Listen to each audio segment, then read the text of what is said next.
بتائیے گا کہ اس علاقے کے اندر پولنگ کس ٹائم صبح شروع ہوئی اور کسی علاقے سے جو ہے وہ ہنگامہ آرائی یا کوئی بدنظمی کی اطلاع تو موصول نہیں ہوئی ہے؟ بسم اللہ الرحمن الرحیم۔ اس وقت ہم سرجانی کے اندر موجود ہیں اور سرجانی کے اندر تو کیونکہ نیٹ بند ہے، میں مختلف کیمپوں پہ گیا ہوں تو ابھی تک ایسی کوئی خاص اطلاع نہیں ملی۔ پولنگ کا آغاز ہوا ہے، لیکن میں خصوصیت کے ساتھ یہ بتانا چاہوں گا کہ پی ایس 122 جو کہ نارتھ کراچی کے اوپر مشتمل ہے، اس کے اندر 2 اسکولوں کے اوپر کوئی 20 بکیں جو ہے وہ وہاں سے غائب کی گئی ہے، وہاں سے نکالی گئی ہے۔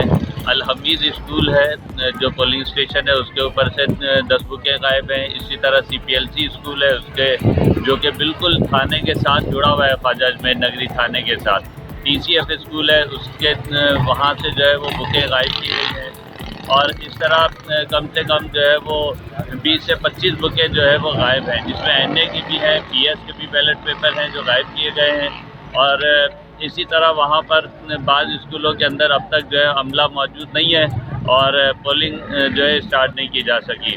اور آج جس طرح سے انٹرنیٹ بند کیا گیا ہے، پیشگی ایسی کوئی اطلاع جو ہے موجود نہیں رہی، جس کی وجہ سے شدید مشکلات ہیں، اور ظاہر ہے کہ یہ پورے عمل کے اندر رکاوٹ پیدا کی جا رہی ہے، اور کوشش کی جا رہی ہے کہ انٹرنیٹ بند کر کے، ٹیلی فون سروس بند کر کے، اس کے نتیجے کے اندر ووٹر کو جو سہولت فراہم پہنچائی جا سکتی تھی اس پورے نظام کو جو ہے معطل کر دیا گیا ہے۔ یہ سوچی سمجھی جو ہے وہ سازش لگتی ہے کہ جو پورے پاکستان کے اندر ہی جو ہے کی جا رہی ہے۔ اور اس وقت پولنگ اسٹیشن سے جو بکیں غائب ہوئی ہیں اس کی ہم نے تحریری اطلاع جو ہے الیکشن کمیشن میں دے دی ہے۔ میں ان سے کہنا چاہتا ہوں کہ فوری طور پہ اس کا نوٹس لیا جائے اور اس کا ازالہ جو ہے کیا جائے۔